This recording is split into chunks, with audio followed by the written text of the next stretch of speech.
رمضان کے روزے ختم پر ہم جو فطرانہ ادا کرتے ہیں، وہ جو صدقہ ہم دیتے ہیں اس کو فطرانہ کہتے ہیں، ٹھیک ہے؟ یعنی رمضان کے روزے جیسے ہی کمپلیٹ ہو جاتے ہیں تو ہم صدقہ نکال کر جو صدقہ دیتے ہیں اس کو فطرانہ صدقہ فطر کہتے ہیں۔ اچھا یہ بتائیے، یہ صدقہ فطر یا فطرانہ دینے کا مقصد کیا ہے، حکمت کیا ہے، کیوں دینا چاہیے؟ حدیث میں آتا ہے دو بڑی حکمت ہے اس کی۔ پہلی حکمت یہ ہے کہ جو غلطیاں آپ کی روزوں میں ہو چکی، جو کوتاہیاں آپ کی ہو چکی، جو لغو کام آپ سے ہو گیا روزوں کے اندر، اس کے کفارے کے طور پر یہ صدقہ دینا ہے، اس کو مٹانے کے لیے صدقہ دینا ہے۔ اور دوسری بڑی حکمت یہ فطرانے کی کہ غریب اور مسکین فقراء جو بھی ہے، جو فقراء مساکین ہے، جو غریب لوگ ہیں، ان کے بھی کھانے کا انتظام ہو جائے گیا، تاکہ مسکینوں کو بھی اس دن کھانا مل جائے، وہ پریشان نہ ہو۔ اب اس کے بعد دیکھیے صدقہ فطر ہم کیا کرتے، کبھی دیتے، کبھی کس سال دیتے، کسی سال نہیں دیتے، اور بعض لوگ تو ایسے ہوتے کہ ان کو معلوم ہی نہیں صدقہ فطر دینا۔ لیکن صدقہ فطر کا حکم کیا ہے بولو؟ فرض ہے، واجب ہے۔ نبی صلی اللہ علیہ وسلم نے کہا کہ ہر انسان، بچہ ہو، بڑا ہو، چھوٹا ہو یا بڑا ہو، یا عورت ہو یا مرد ہو، یا پھر آزاد ہو یا غلام، سب کے لیے کیا ہے صدقہ فطر؟ کیا ہے بولو؟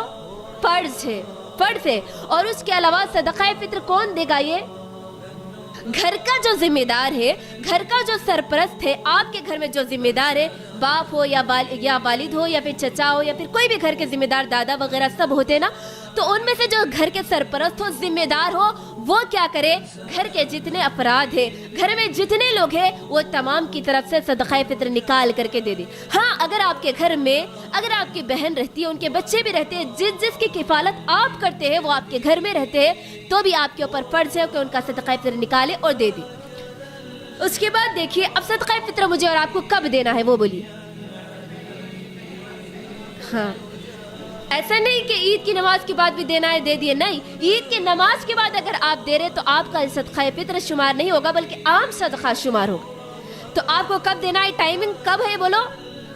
ہاں جیسے عید کا چاند دکھ گیا جب سے لے کر کے نماز عید سے پہلے آپ کو ادا کرنا ہے۔ علماء اس بات پر بھی متفق ہے، اگر 1 یا 2 دن پہلے بھی اگر آپ دیتے ہیں تو یہ بہتر ہے، یعنی آپ کے لیے آپ دے سکتے ہیں، 1 یا 2 دن پہلے بھی آپ دے سکتے ہیں، لیکن بہتر ہے کہ آپ نماز عید سے پہلے دے دیں، پورا کام ختم کر دیں، نماز عید کے لیے جانے کے بعد اب کوئی اس کے اندر چھوٹ نہیں ہے۔ اب اس کے بعد دیکھیے ہم صدقہ فطر کن کن کو دیں، کن لوگوں کو دے صدقہ فطر؟ غریبوں کو، مسکینوں کو، فقیروں کو، ایسے مسکین جو مانگتے نہیں ہے نا، ایسے بھی لوگوں کو تلاش کریں جن کے پاس کھانا نہیں ہوتا لیکن وہ مانگتے نہیں، ایسے لوگوں کو بھی دینا آپ پر فرض ہے، ان کو ڈھونڈ کر دینا آپ پر فرض ہے۔ آپ جن کو سمجھتے ہیں کہ واقعی وہ مستحق ہے تو آپ ان کو دے سکتے ہیں اپنا صدقہ فطر۔ اچھا اب بولیے کون سی چیز میں سے ہم صدقہ فطر دیں؟ چاول، گیہوں، کھجور، جو اور کاجو۔ کاجو بعد اب 1-3 کلو دیں گے کیا؟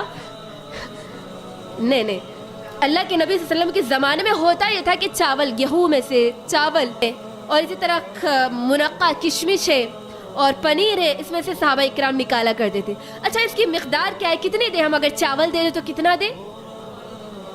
علماء اکرام جس طرح عرب کیا 100 دینے کا ہے، عرب کے اندر 100 کتنا ہوا؟ 2.5 کلو۔